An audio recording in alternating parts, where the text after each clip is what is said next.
You're listening to SaskScapes, a podcast featuring the stories of arts, culture, and heritage in Saskatchewan.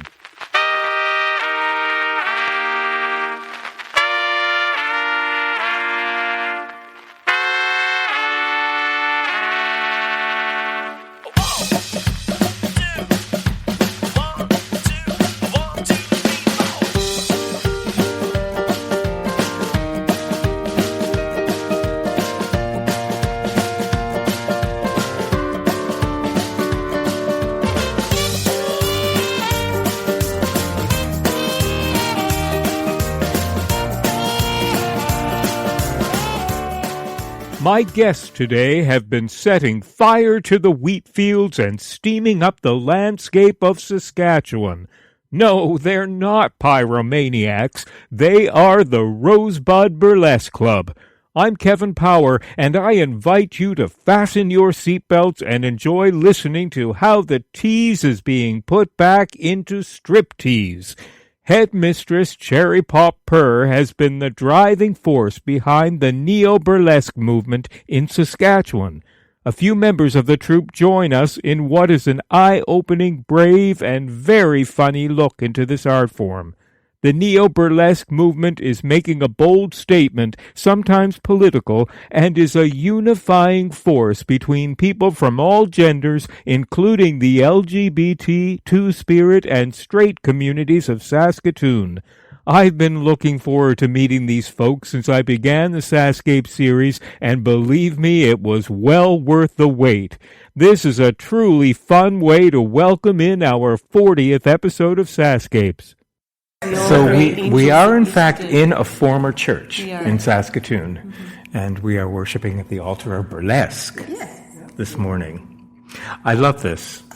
On the Rosebud Burlesque Club website, it says that there was a desperate need in the prairies for class and sass. So here you are setting fire to the wheat fields and steaming up the Saskatchewan landscape. That leads me to believe that you guys are a lot of fun.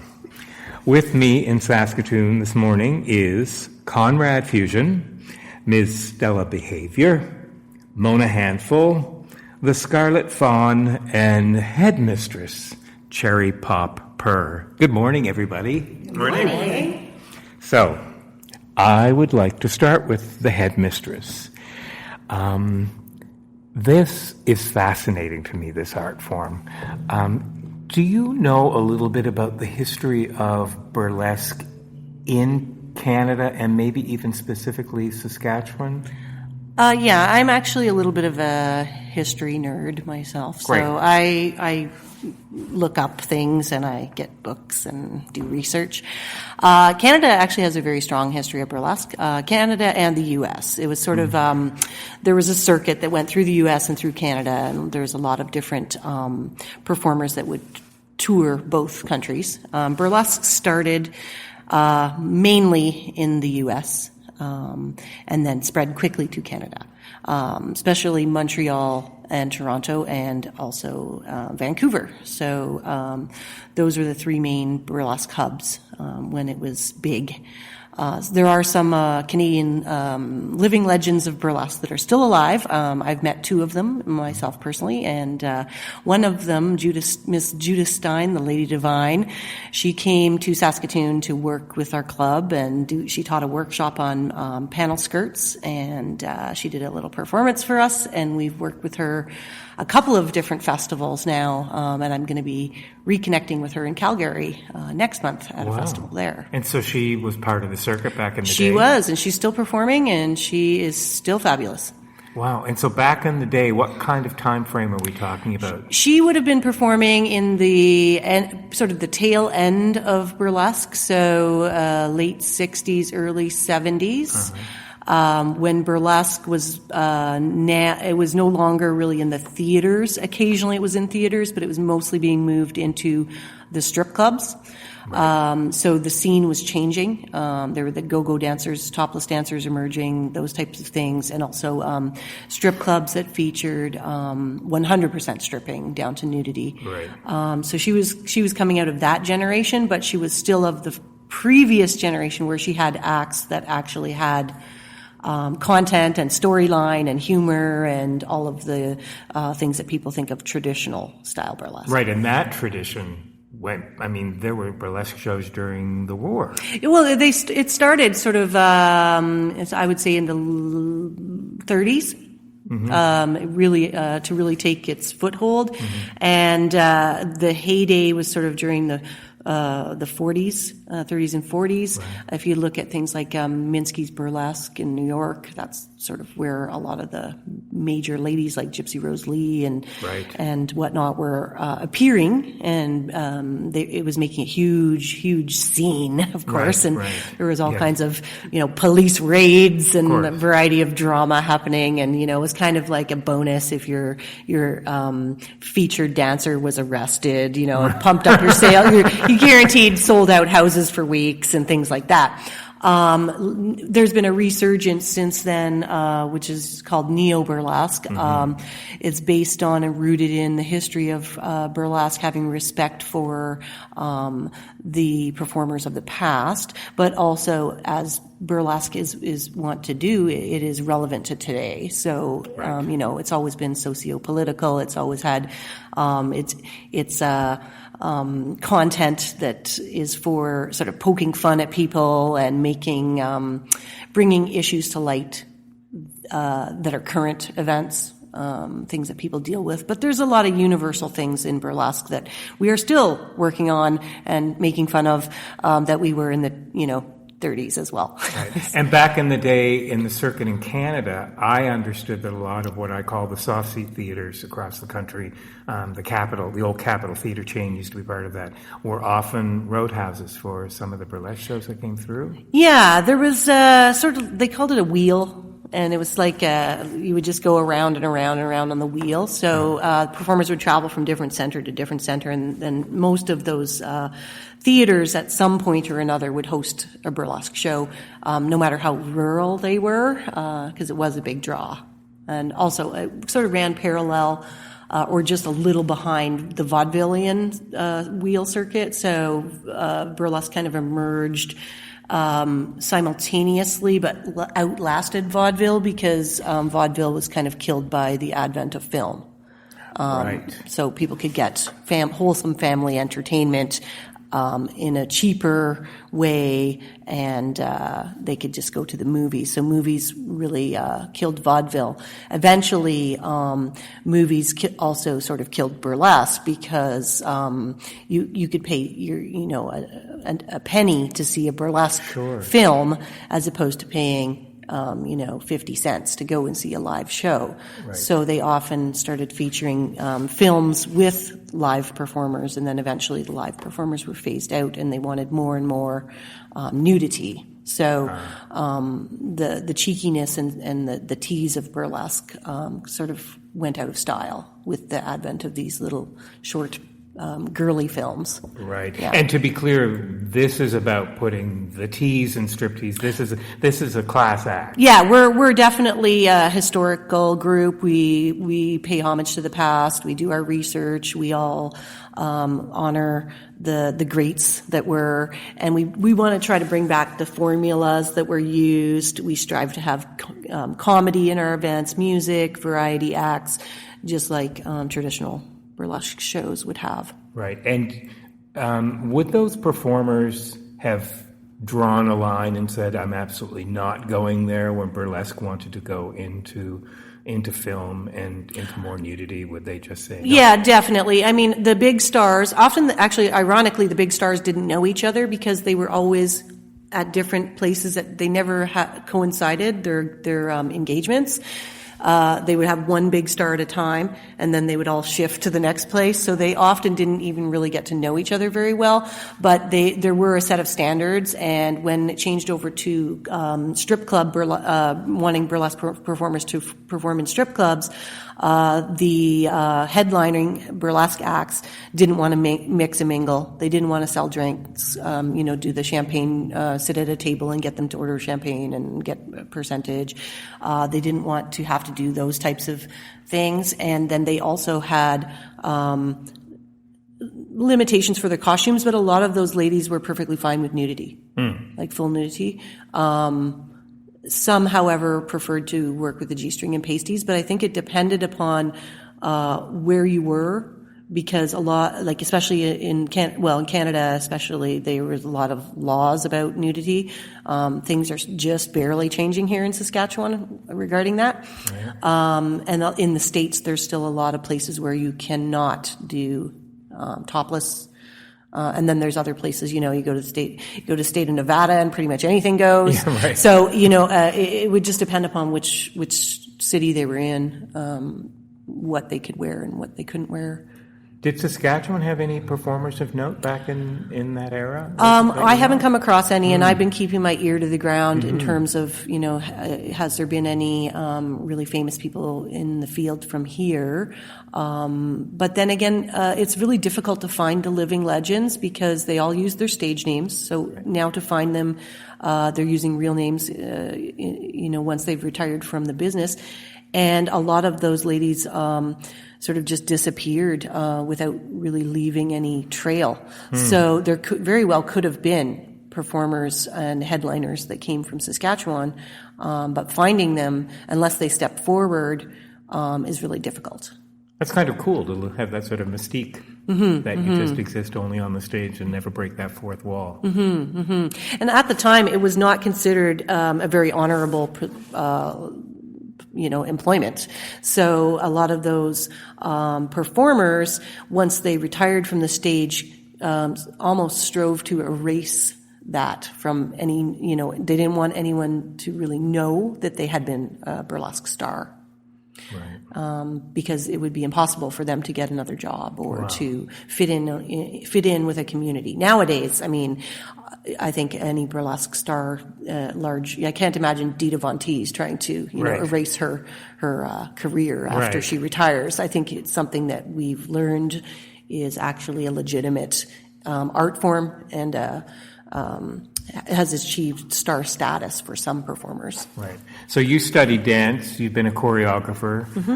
You were in Toronto and studied with one of Canada's big names. Yes, Coco Framboise is my teacher, and she has become quite a big star, both nationally and internationally. So I was really fortunate to be able to study with her in Toronto. And did you know you were going to head off in this direction when you started studying dance? Well, I work many jobs. I wear many hats. And when I went to university, I got a degree in choreography from the University of Waterloo Dance Department. I work full-time as an artistic director of a contemporary dance company, and I run my own business. I knew that I was going to be a choreographer. Right. And my love of the history of dance, I also teach medieval dance. So I'm kind of run the gambit there. And a variety of different styles. I've studied so many different styles. It's, all over the map. I've always loved vaudeville.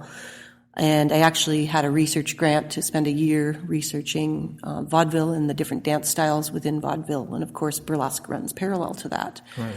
So I also studied some burlesque. And then there was just so much local interest in what I was doing that people were encouraging me to learn more and perhaps to teach a class. So I thought, well, I'll just do a little training and hopefully I make my $500 back, and that was almost 8 years ago, and there have been literally hundreds of students that have come through the training program that I have. Wow. Yeah. All here? All here. That's I would amazing. say probably getting close to about 400 ladies and maybe a dozen or so gentlemen that have done a 6-week level 1 introduction to burlesque training course and that are what we would consider rosebuds. Wow. There's a lot of us. We're like a little mafia That's out amazing. there. And do you all get together regularly for reunions and things? We have parties and events, and I have an extensive email list, and we have extensive lists on Facebook, and people come and go because people take burlesque for different reasons. They're all here for different reasons, and some people enjoy the social aspect, and some people just they don't want to perform, but they'd like to learn something for their personal use, and some people become awesome volunteers at events, and other people want to be on stage. So, we've had a lot of people come through the university, so they graduate and they move on to other cities and Wow. and whatnot. But yeah, we do have quite a large group, quite a large network, and That must lots make of you fun. feel pretty proud. Yeah, I think it's pretty cool. And it knows no gender. Knows no gender. Nope. And we know that because sitting right beside me is Conrad Fusion. Hi, Conrad. Hello. So let's get to know a little bit about you. Are you originally from Saskatchewan? No, I'm originally from Ontario. And how long have you been in Saskatoon? I'm going to say like 8 to 10 years. I moved away for a couple of years, but I came back. So about 8 to 10 years. Yeah. Right. And when did you become a part of the Rosebud Burlesque Club? 2010. So about 4.5 years ago, I think. Okay. And what was the draw? What were you doing in your life then? I don't know. I mean, I had been friends with Jackie. We lived in the same building, and I just went to some shows to show my support, basically, of the burlesque. And that's when I was still, I think my first show was at Divas. I was just one of the people in the audience that wished they could do that, I guess. And so eventually I did. Actually, I got introduced to the club originally as a drag performer. Mm-hmm. So I think I did 2 or 3 guest spots as in drag. And then there was one male performer at the time, Rip Strongman. Yeah, and I guess I just wanted to be able to do that and have the confidence to do that. And Right. Yeah, it seems that it would be a confidence boost. Yeah. This experience. I kind of approached it a little differently too, because I'm a poet. And I was having issues with my body, but I was also having issues speaking in public, which is why I performed in drag. Like I was completely covered up, and I didn't have to say anything. I just had to lip sync. I always liked performing, but I was scared of those aspects of performing. So I killed 2 birds with one stone, and I did a spoken word striptease, which kind of stuck. So my character, like most of the pieces that I've done, have been spoken word while I'm taking off my clothes. So, Wow. Yeah. That probably informs your writing. Yeah, for sure. Yeah. I would think so. Yeah. Okay, so you brought up something that I wasn't necessarily going to go here, but is there a parallel to be made between drag and burlesque that is a legitimate parallel? Like I want to honor both art forms separately, but is there a crossover? I mean, there's certainly a crossover in the audience, yeah? Yeah, I would say, well, we're both queens. Well, yeah. And drag is drag. I mean, right? Yeah. I mean, Marlene Dietrich was drag. We're to both me. bigger than life. We Yeah, both right. have characters and personas. Right. We both have fabulous outfits. Right. And, you know, I mean, there's you know, we know how to put eyelashes on while in a car, you know, things like that. I think that the shoe closets are comparable, right? But, you know, there's a lot of parallels in terms of like the costuming and the performance qualities. And I do think also we're both fringe elements in terms of types of performances. And fortunately, in Saskatoon, I feel like both communities, the burlesque and drag communities, are supportive of each other. Sure. And, you know, I know that in my travels, I've come across many crossovers between the drag communities and burlesque communities in other cities and centers. And also we're both working with sexuality identities. We're both working with, putting the class back in sass back in the class or whatever. We're both doing tongue-in-cheek stuff. Sense of humor is very similar. You don't do as much lip syncing, though, do you? No, burlesque doesn't generally do lip syncing. Right. But I think that, you know, as far as the type of aesthetic, it's very similar aesthetically. And I think we should be each other's guest performers. Right. Yeah, sure. No, absolutely. Oh, that's good. Yeah. It's good to know that there is a parallel to be made between the two. Next, we have Mona Handful.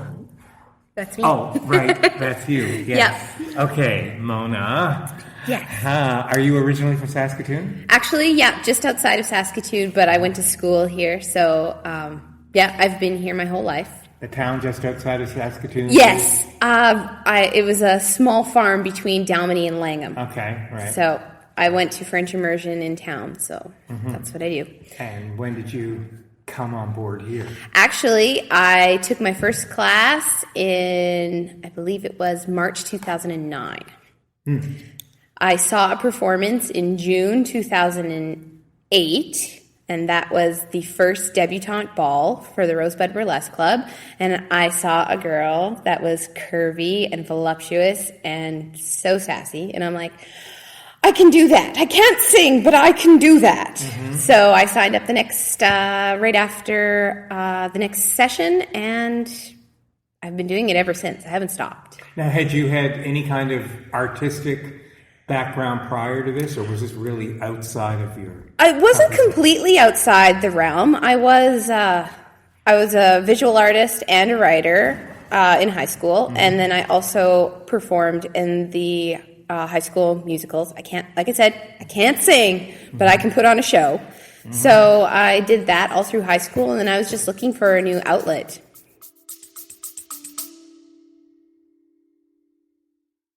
Hey, it's Kevin. I hope you're enjoying the episode so far. Just a quick reminder that the SaskScapes podcast is available for free on your favorite podcast app, or you can stream it from your browser. Check out the show notes for the link. On the SaskScapes homepage, you'll notice something new under the logo called SaskScapes Plus. You can't miss it. There's a big button saying support with a heart icon next to it. I'd love it if you could click on that button and help keep this podcast series going. When SaskScapes launched in May 2014, it was the first podcast in the province celebrating arts, culture, and heritage. In fact, you'd have been pretty hard-pressed to find any Saskatchewan podcasts. So I'd like to think that we paved the way. It's been because of your support that this podcast is now in its 9th year. Okay, that's it. Enjoy the rest of the episode. Wow. Yeah.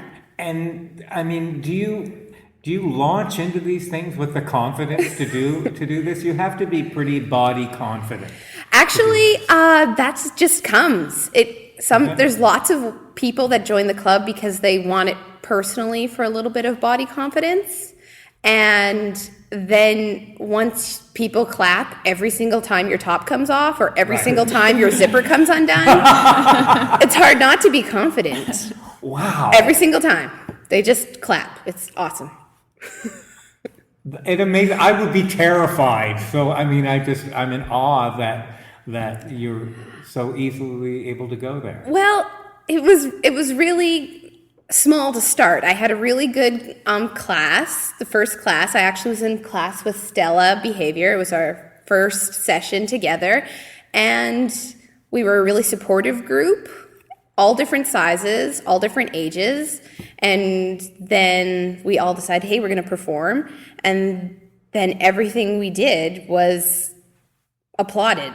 So then we just didn't stop. And you got to perform at your own debutante. Yeah, we had our own debutante as well. Tell me about the debutante ball. What is that all about? So basically, it was your first taunt, your debut taunt. Right. So it was the first time you perform in public. And we were really lucky because our group was smaller, and we did it right here in the studio. It was a small group, family and friends, and we all got to show our very first piece that we developed in that level 2 class. And yeah, I think we all just did a fantastic job, and we still, in all the same group, is still performing. So I think it's great. Wow. Yeah. You seem very confident. It's wonderful. I think that's part of my persona. Uh-huh. The person I am outside of Mona is not even close to the same person. Right. So when I'm Mona, there's a whole different person that comes out. Therein lies the beauty of theater as a whole. Yes.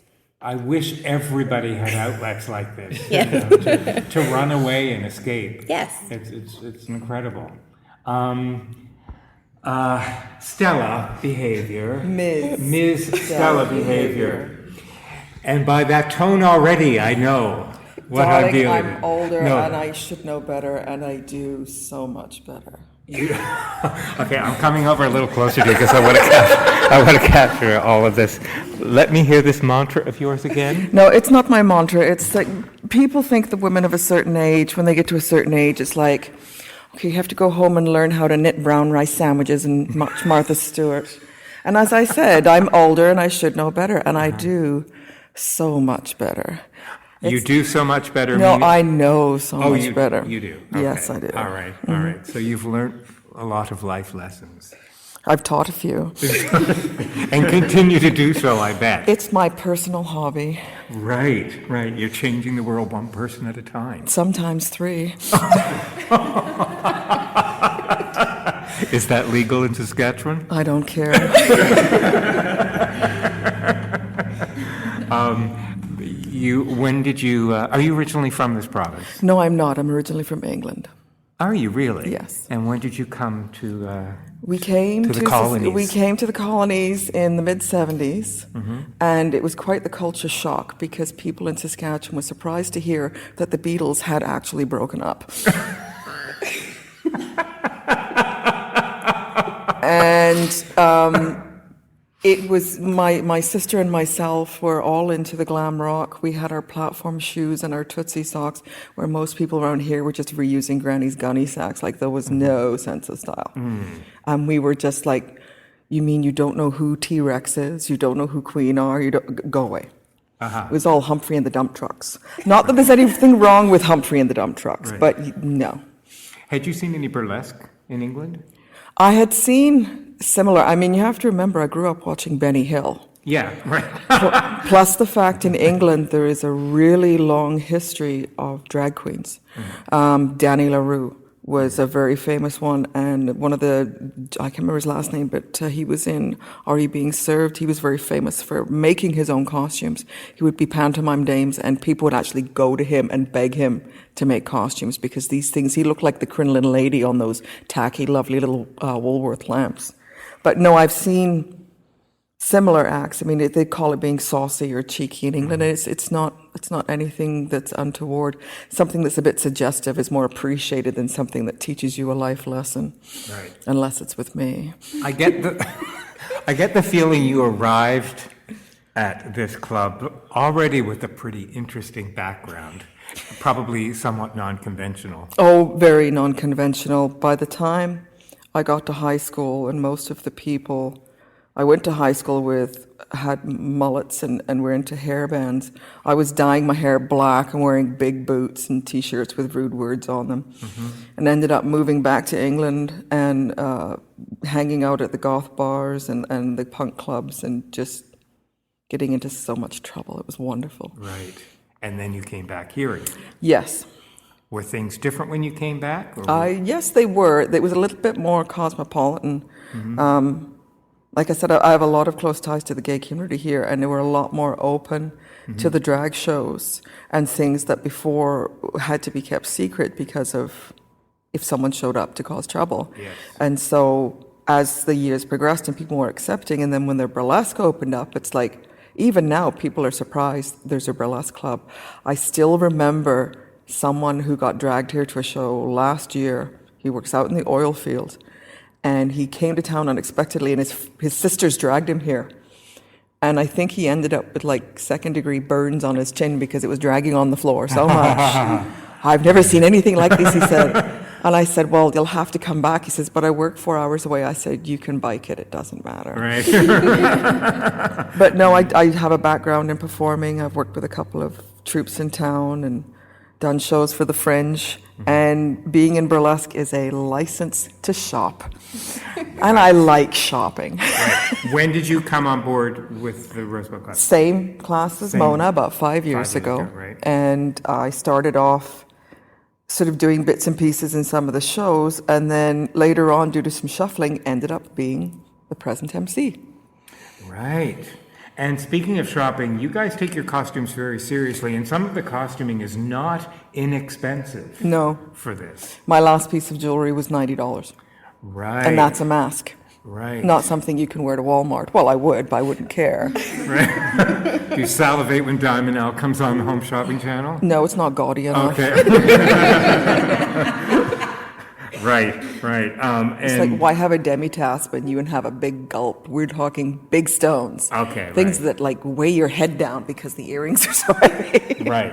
And I read on the website that often burlesque performers spend more money on their costumes than you actually make performing. Mm-hmm. Well, it's the same in the drag community. Yes. It's expensive to do drag. It's even more expensive to do burlesque because you want to make sure that when they see you on stage, it's not necessarily, I mean, it is the performance, it is the way you carry yourself and the way the character is portrayed.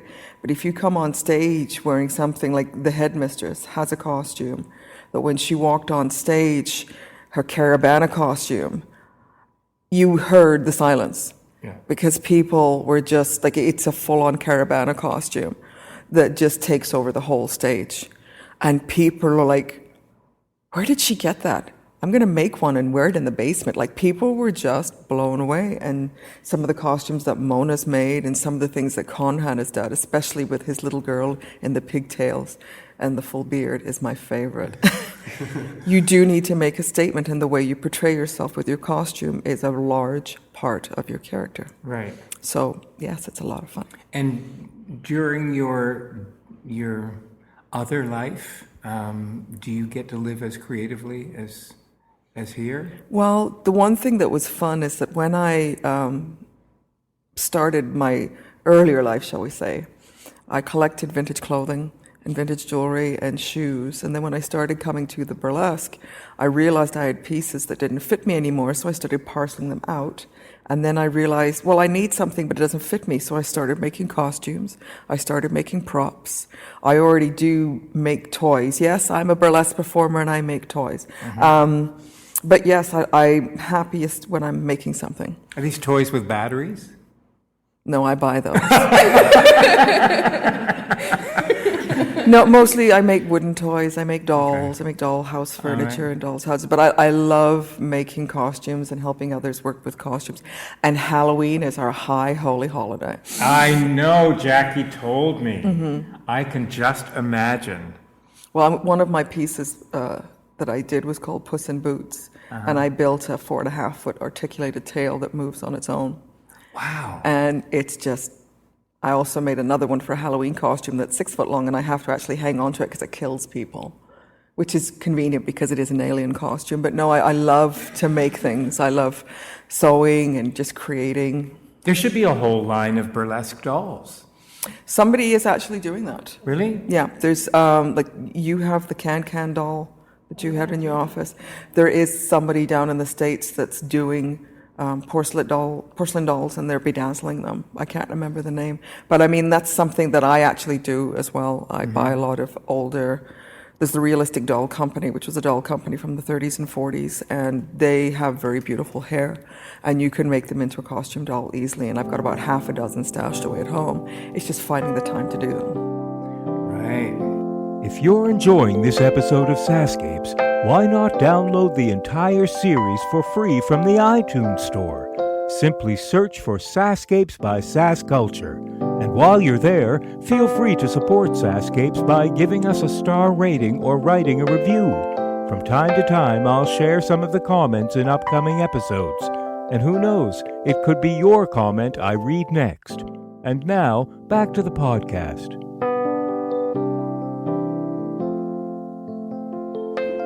I'm going to run over to the other side we get one more guest in, and then it'll be a free-for-all with all of you. Here we are on the other side of the room. You're awfully quiet. Yes, I am. I'm known for that here. And you are? I'm the Scarlet Fawn. The Scarlet Fawn. Are you one of the newer members of the group? Yes, I joined officially to the troupe this January. Okay. But I've been performing. My first class was September 2011. So I've been in burlesque for 3 years now. Right. The classes are workshops that are held, yeah? Is that what they are? Or do you just sort of come here and sign up for a class? It was the level 1 class that I started. So it was a group of girls. There are workshops as well, but my first experience was through the class. And do you audition to get into the class? No. No, you just have. And what brings you to, where do you get to in life that brings you to a class of burlesque? I don't really remember what it was specifically. I mean, I don't have any training in dance. I always wanted to. I grew up in Battleford, which is an hour and a half north. So small town. There was nothing, you know.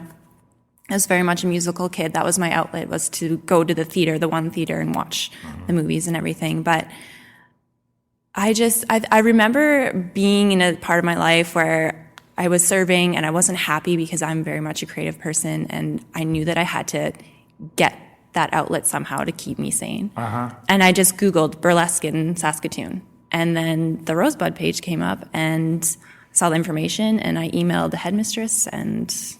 Yeah, but you could have Googled any creative outlet. What made you Google burlesque? I mean, did you know anything about burlesque? I knew nothing about burlesque. Wow.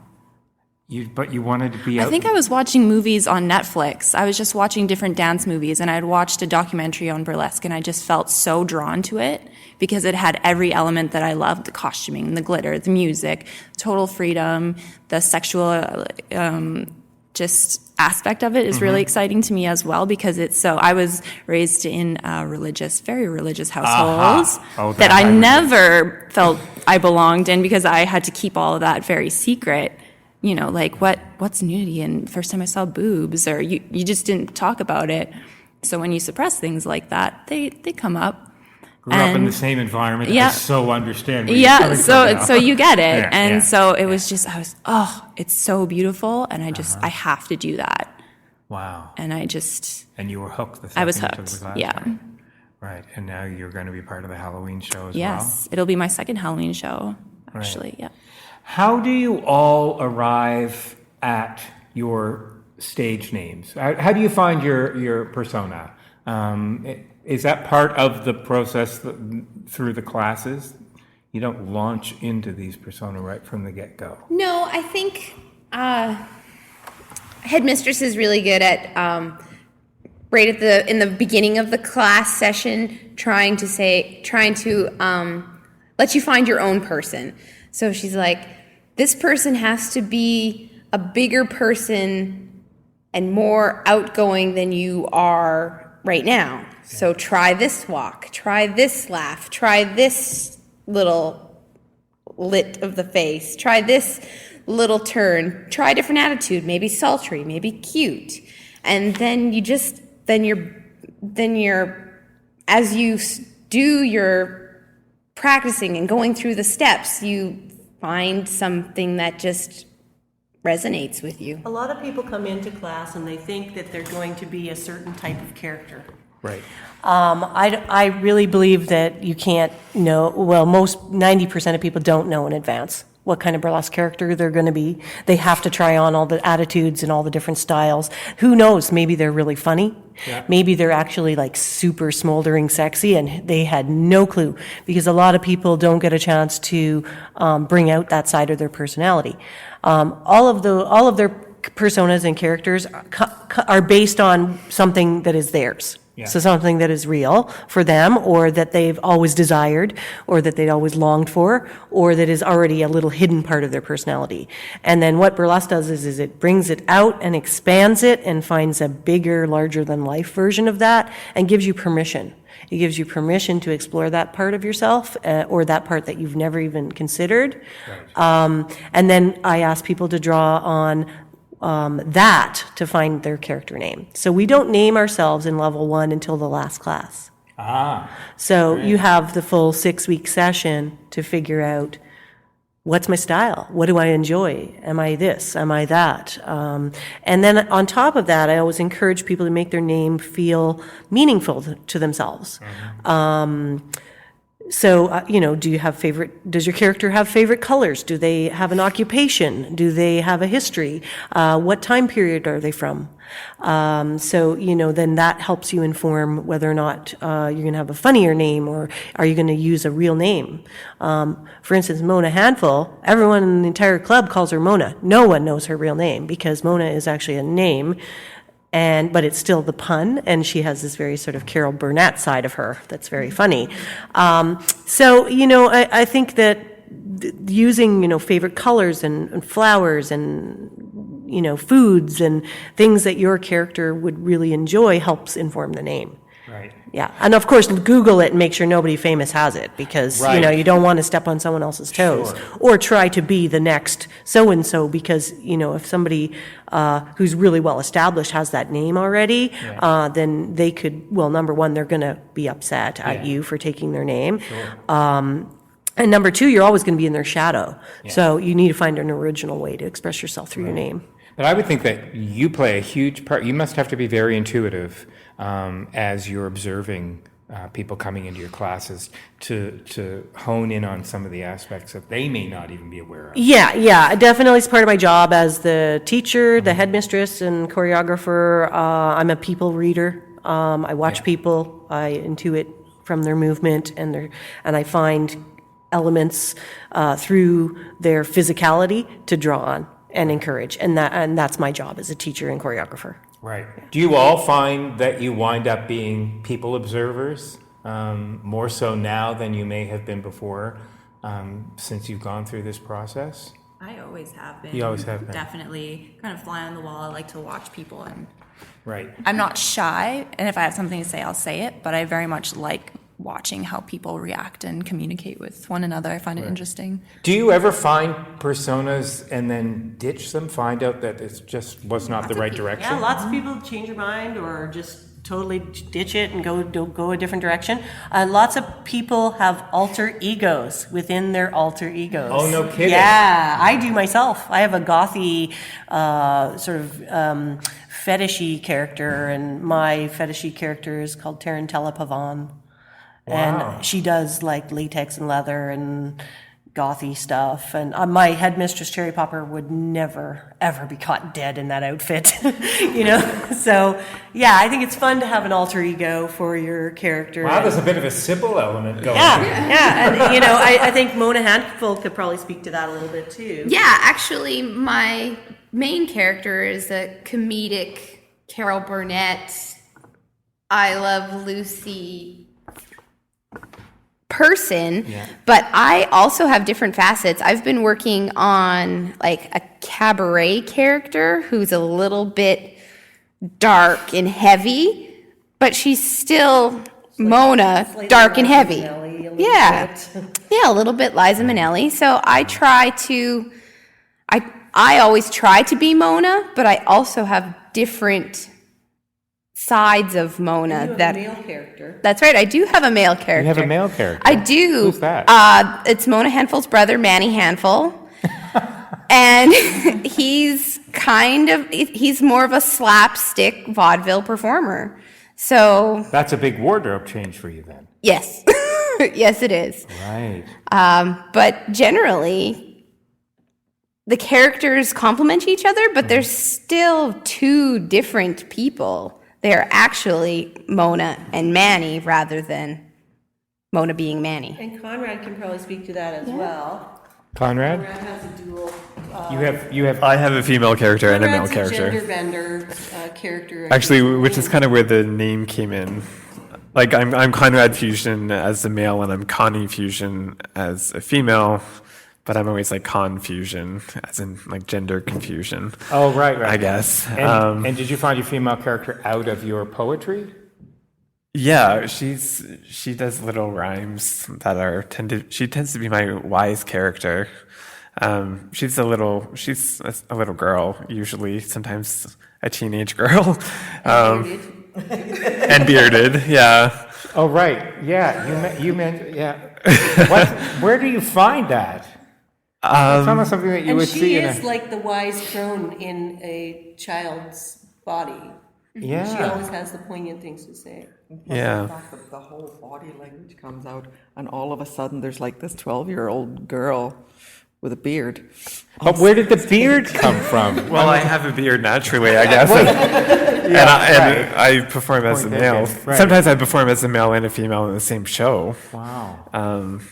That's very deep, actually. Now that I think And about plus, it takes me back to like my drag roots, which I didn't want to abandon completely because that's where I gained a lot of confidence on stage. And it. Right. And are you working through some childhood issues? not that I know of. I think that a lot of Conrad's work is based on gender identity. Right. And I think his having dual or alter ego personas is actually a really logical extension of that work. So, and also to have a female character that is bearded it's a pretty big social comment on the way that people view gender identity. Yeah. And within our club, we're a very open club. We accept people of all backgrounds and types and gender identities. We've worked with the trans community. We've worked to host a queerlesque workshop 2 years ago. We did a big one for Pride and featured some of our queer oriented burlesque pieces for people to see at that workshop, as well as to try on some of the things and to do some of the work themselves. And I think that that's part of what we as a club strive to support is the widening of acceptance of all sexuality-related issues, including gender identity, sexual preference, the ability of women to own their own nudity, and all of those come together. And when you have a group that is supportive in a multitude of ways, you just create a stronger base to work from. Right. So we find we get a lot of crossover. I have my first transgender student in my level 1 burlesque, and I think it's a wonderful way to be expanding into the community and creating stronger ties between people who are already marginalized. I'm curious to know, for a transgender person's journey through this, what gender you would find your persona taking on. Well, I think it's really up to them. Right. I think it's really up to them. They're the ones to discover. And if you look at some of the famous performers like Tigger, I'm not sure if you're familiar. I don't know Tigger. Okay, so do Google Tigger, because Tigger is a male person who often performs as a female person, or as a male person dressed as a female person doing burlesque. Wow. Fantastic gender bending, gender issue discoveries that he does through his routines, and fantastic, riveting performer. He's now a headliner and a sort of global star. Wow. Yeah, and he began his work in performance art because he didn't feel like he fit into any particular genre, but he also likes to get naked. So he naturally, as he discovered burlesque, he decided that was something he wanted to get further involved with. Why do people find it hard to go there?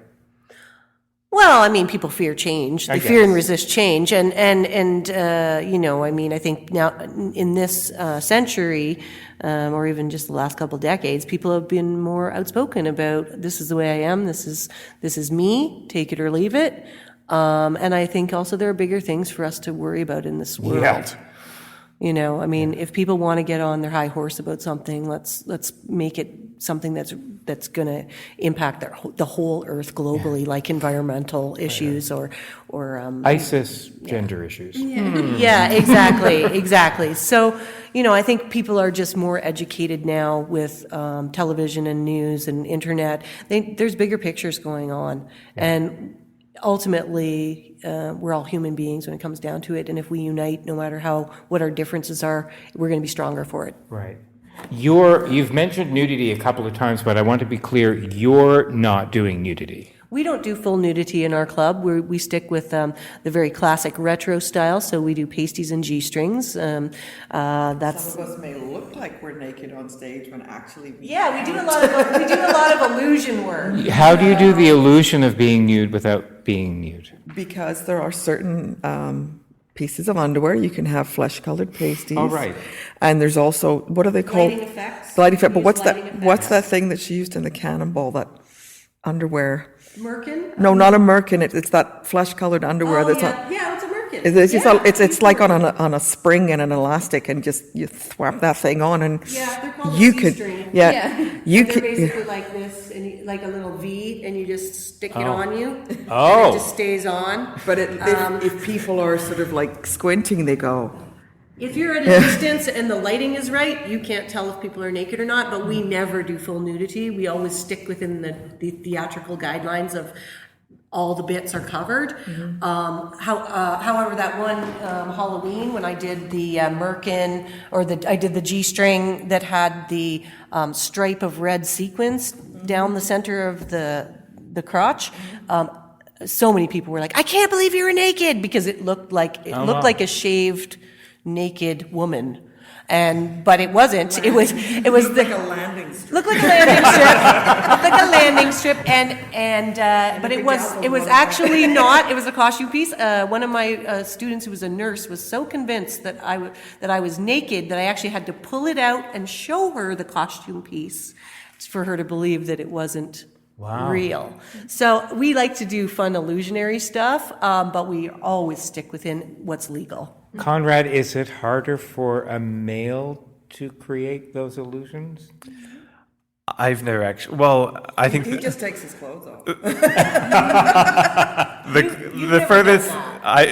the furthest I've gone with it is I was Adam in one of the original Man. Oh right, yeah. Fig Leaf City. Yeah, so I had to leave. Right. With a pouch, and that was it. Right. So you don't go to Walmart to find things like that. So no, I have to order a lot of stuff online. Actually, it's there's a couple of shops in town that have a bit of a selection, but Bodacious Bus Lines. Bodacious Bus Lines has a men's Owned section. and run by a Rosebud. We're everywhere. No kidding, in Gorman of all places. Says you can't throw a pasty without hitting one of us in the head. And talking about other characters, Stella's character is very expensive. You have to be able to afford her before she'll pay any attention. Why does this not surprise me? However, Stella has an alter ego. It's also a drag king character, and it's Duncan Disorderly. Who's polar opposite? He's a London rude boy, and he's disgusting. He grabs boobs and arses and just is completely off color, and people do not recognize Duncan as being Stella. No. Right, and We actually had people who know Stella say, "Who is that guy? Who is that guest bingo caller?" That rude one. That guest bingo caller, that rude man. I'm like, that was Stella. Get out of here! I just couldn't believe it. But does he have a heart? Does he have an easier time finding clothes? Oh yeah, because I just wear men's clothes, right. And sometimes I pad or I wear trousers that are too tight, so I have the beer belly and I have a mustache. Mm-hmm. And one night we did a Dr. Sketchy at Divas, and one of the drag queens who I'm friends with was there as himself, and I proceeded to hit on him with my London rude boy accent, and he's screaming, "Who are you? Get away from me!" And all of a sudden he looked me in the face and went, "Oh my God, it's you." By this time I'd already chased him around the club twice, so. Do you ever turn off? No.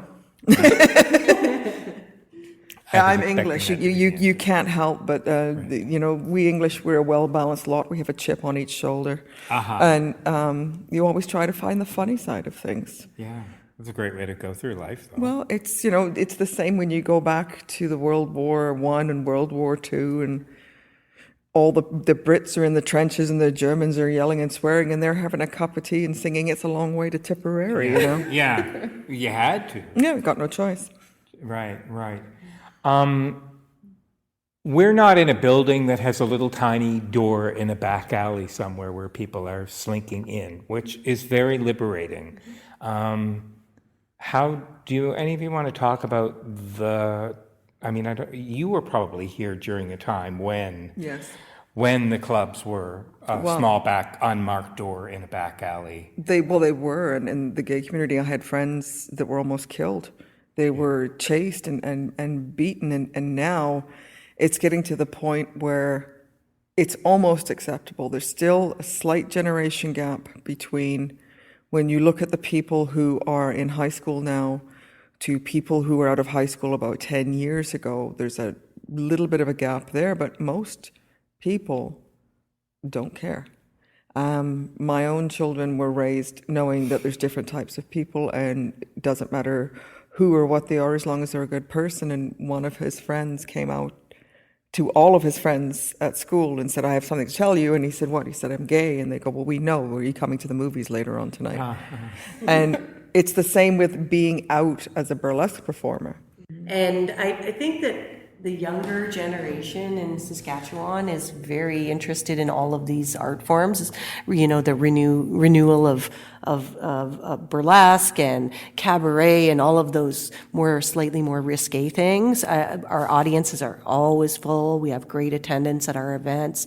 So obviously people are interested. And we do get a clientele that ranges, you know, from 19 to senior citizens because, you know, let's face it, some of those seniors have been to the real burlesque shows, right? Yeah. You know, so we get a good variety. I'd say our audience is probably 5 to 10% of the gay community per show is at our audience. I would say our female contingency is sitting around 60%. So the straight male contingency is probably one of the lower contingencies. A lot of the straight males that are there are husbands and family members of the performers, although we do get some single straight men. We give them an education, and also our club is very feminist club, and we're very pro women, and we're pro people, but we're very pro women, and we're very empowering of women. In terms of what we present, subject matter wise, all pieces have to be auditioned or viewed before being put on stage if they're going to represent the club. Even if they're not troupe members, if they're club members and they've graduated and they're interested in trying out the stage, they have to show the work to me but to have approval for it to go on stage. We want to make sure that we never use any content that would be anti-women, anti-body image, or racist or prejudice or anti-gay. We want to make sure that we're very inclusive, and not to say that we don't want to have controversial material. We do. We love controversial material. Right. Okay. However, we want it to be within a vein that is inclusive of the people that are the most supportive of our club. And also, we don't want to backtrack on all of the foothold that we've gained. So we always make sure that we're heading in the direction that we believe in morally and philosophically. Right. Yeah. Before I came, you were holding auditions. So what are those auditions about? We were just doing auditions for the annual Peekaboo Halloween Burlesque Extravaganza. Okay. Our Halloween show tends to be a no-holds-barred show. We allow all different types of music, and we allow different styles of burlesque. So if people want to do like gorelesque or kind of like guar but burlesque style, if they want to do something that's vicious, or they want to use heavy metal music, or we allow sort of all of that type of thing. Right. Fetish stuff. This year, we're doing a theme called the Creepy Creature Feature. So we wanted to make sure all of the acts were in line with the theme, that they had suitable subject matter. But these people that you've auditioned would have already gone through classes. Yeah, I think everybody had taken classes, but we do have, these are open auditions, so we often have musicians come and other spoken word artists. Occasionally we've got a kinetic prop or circus performer that comes and auditions a piece for us, and because we do like to have variety acts within the shows as well. So most of the people have taken the level 1 class, but not all. We try to take all of the acts that audition. That's sort of our guideline, is that we'd like to accept you all. Sometimes we can't if there's an act that's too similar to another act or something that's just not working with the theme or has a concept that we don't necessarily agree with. But generally, our auditions are to motivate people to have their work in progress, ready to show someone a month before the show, so that they can get constructive criticism and feedback from the entire, there was as many of the troupe members as we can get together and have a month still to finish the completion of the work and also do any costume updates or make any changes that have been suggested by the troupe so that their piece will come out top notch. We want everyone to look their best on stage. Sure. And as a producer, which is what I do like all year round, I won't be responsible for someone saying, "How could you let me go on stage looking like that?" So that's also why our shows are so popular, because we do have such stringent process of getting your work on stage. And your shows are always in the free flow space? No, we do shows all over the city. We've done shows at the Refinery. We've done shows at the old off-Broadway dinner theater. We did a big show last fall at the Broadway. We did Burlesque on Broadway. It was a massive show, completely sold out. We've done shows at Troupe de Jour. Do you tour the province? Have you done that? We've done some touring around. We did shows in Regina, and we're doing a tour out to Cold Lake in the new year, and we're doing a show out at Prairie Land for a women's exhibition coming up shortly. And some of us tour individually. As a group, we've gone to Vancouver International Burlesque Festival twice, which was fabulous. And then as individuals, we also travel and represent the club. So myself, I do a lot of that. I've done shows at Toronto and Edmonton and Vancouver and San Francisco. And also Conrad's done a lot of touring. Edmonton, Toronto, New Orleans last year. Oh, wow. Yeah. Wow. So, yeah. And so somebody's going to hear this, more than one, I hope, and say, I gotta go do one of these classes. We can find you on the internet at rosebudburlesque.com, and our website is being currently changed over to WordPress. So if you're having a hard time getting a specific page to load, you can also find us on Facebook, of course. We are all over the social media. You can also find us on Twitter.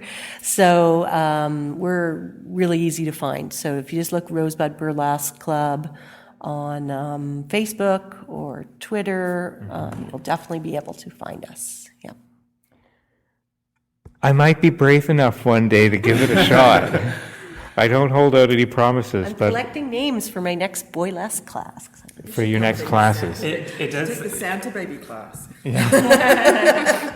It does like take some bravery initially, I think, but it gets easier every time, and like Drag doesn't for me at all. There's no inhibition with drag at all. well, me personally, I'm still nervous every single time I go out on stage. Like I think I might like throw up. I think as a performer, you need to be nervous. I think you're You need to be absolutely right. nervous because You're you right. need the energy that nervousness gives you. You need to be able as a performer, you learn how to channel that energy and use it on stage. So if you weren't nervous, your performance wouldn't be as good. But I think what happens is that the group of people that are attracted to this type of art form, they're really awesome people. Yeah. They're awesome, amazing, interesting, innovative, creative, out-of-the-box thinkers. And when you get in a room with those people, it's contagious. Yeah. It's absolutely tangible. And, you know, they say you are what you eat, but, you know, for burlesque, it's who you're around. It's who you're working with and engaging with, and who are you learning with and studying with. It amazes me as a teacher every single time to see a new level 1 class come in and to see the absolute transformation from day one to the graduation day. And to be clear, your persona is very key to this art form. You're not doing this because there's shame and nobody wants to be out with this. You appear in public, even when interviewed 99.999% of the time, as your persona. Yeah, That's correct. how you're known. And that's part of the mystique of also, as an audience member, that we know you only as that persona, that we don't. Yeah, and this is a historically based thing. I mean, you look at stage performers. Gypsy Rose Lee was Gypsy Rose Lee wherever she went.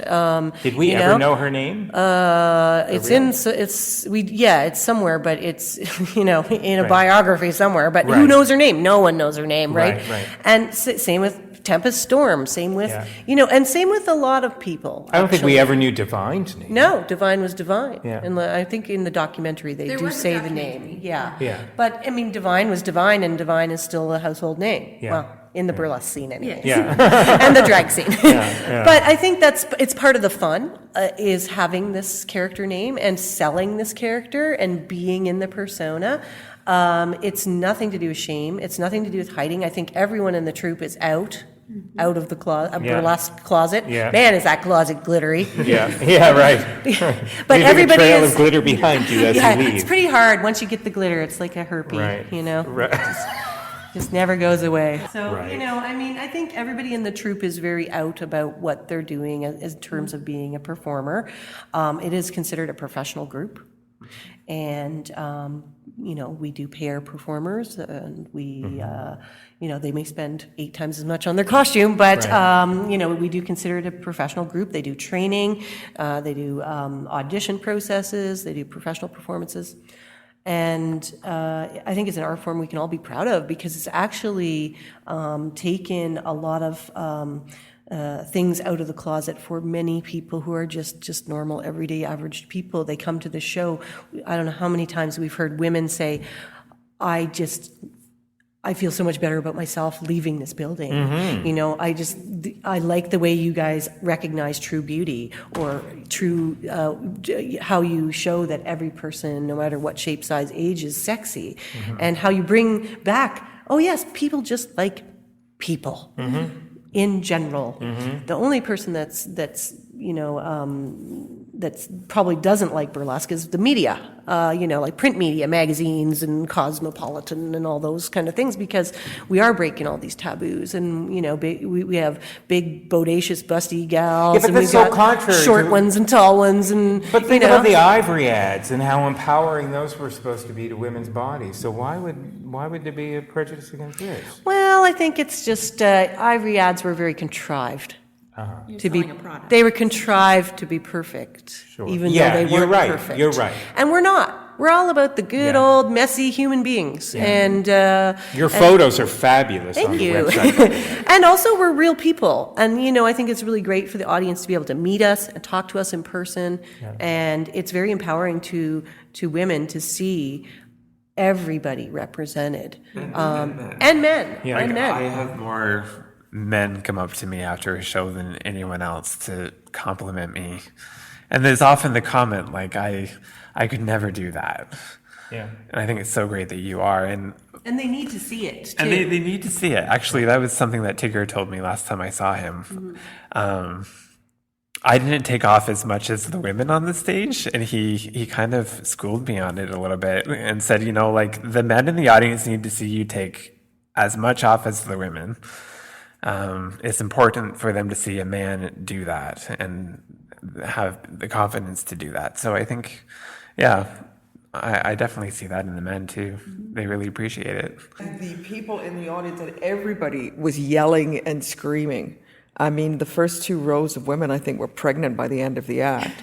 But everybody, men, women, and there was all ages, they wouldn't stop applauding when he was done. It was one of the best reactions I've ever seen. And even after that, I said, well, I've got nothing to say after that. I mean, there wasn't anything you could say, because everybody in the audience loved it. There wasn't a single person who wasn't cheering or clapping or laughing.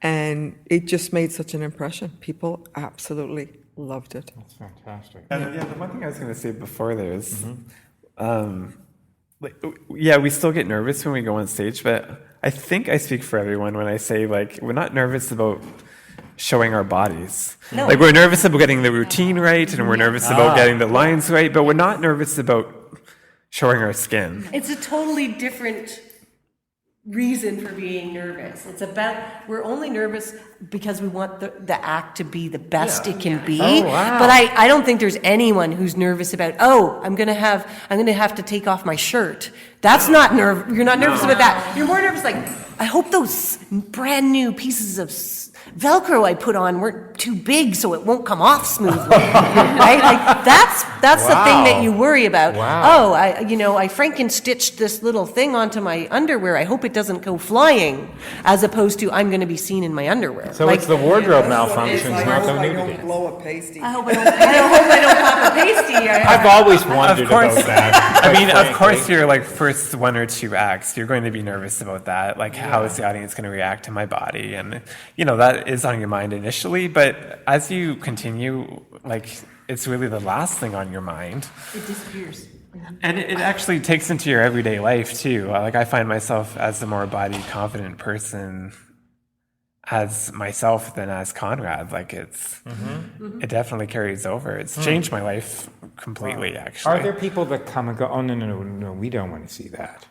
We don't. Is there a prejudice among some audience members who come for the first time? There is. No, Yeah. no need There's to be always, seeing that. There's always some guy or some gal who's like, but you know what? We have membership cards, and if we don't like people's behavior, we revoke the membership. And, we don't need nobody. In fact, I was bragging about this the other day, that if somebody is being rude or inappropriate in the audience, the first line of defense is the other audience members. They will turn on that person so fast.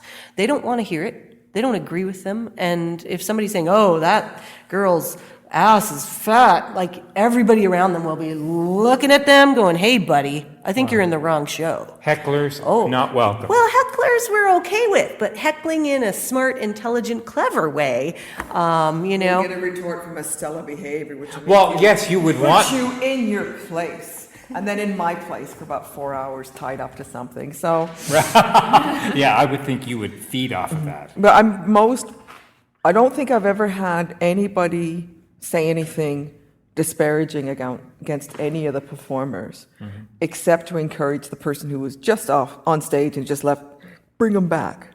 They want to see them again. But I don't think I've ever heard anybody yell or say anything that was derogatory against any of the performers. No, most of that, if we hear it at all, is somewhere other than during the performance. We've heard a few rude things said by people after performances, outside or, at an after party or something like that. And you know what? When they say it to another audience member, the audience members shut them down. And you know what? Those people don't come back. And we're okay with that. Because I think, the type of environment that we want to, or they're converted, right? Or they're educated, right? And they change their mind. Some people come in thinking this is going to be like, some kind of exotic sex show that involves ping pong balls and things, right?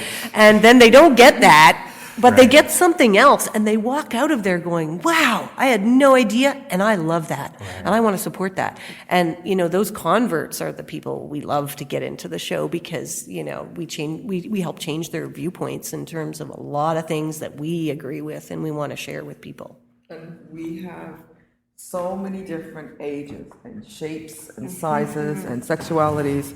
And there are people that come that are used to what society looks at in the media as, the basic model type.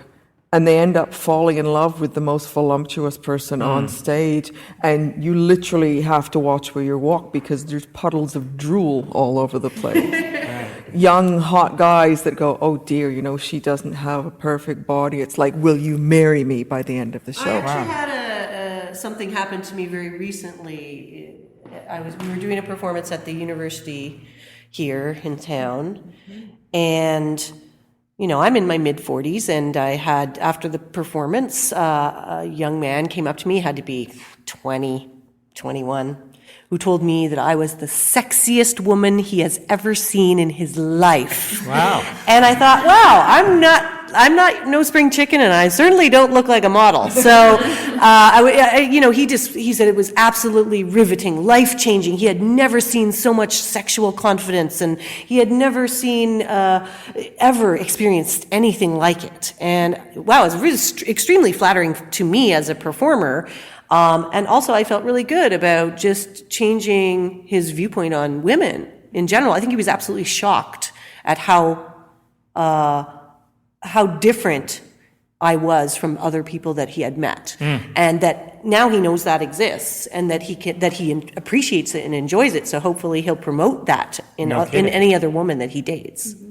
Absolutely. Right. So. Yeah. Thank you all so much. Boy, you're just. It's so inspiring and so empowering to hear what it is that you're doing. I was not off the mark when I found the website and said, I got to meet these people. A couple of And years. we're pretty fun. You are. Well, here's hoping you get a lot of people replying to this podcast by signing up for classes. Yeah, or just, even if they're interested, coming to see the shows. they can go to the website, send us an email, with their thoughts on burlesque, and and if they want to see some shows, or we do girls' night out parties, and we'll do private shows, but we only do mixed gender, so we don't do stag parties. Right. If somebody wants to book us, we're doing gala events for various not-for-profits and stuff. Thank you all so much. What a pleasure to meet you all. Yeah, thanks. Nice to meet you too. Thanks for listening. The SaskScapes podcast is created by Kevin Power as part of the Culture Days Animateur program operated by Sask Culture. Funding to the cultural sector is provided through the Saskatchewan Lotteries Trust Fund for Sports, Culture and Recreation. If you want to hear more of these podcasts, or to see the great work being done by other Sask Culture animateurs, please visit www.iheartculture.ca. Special thanks to Paved Arts in Saskatoon for their technical support. Music for SaskScapes is provided by Saskatchewan-born singer-songwriter Jeffrey Straker. There is no end to the stories to be told. So, until next time,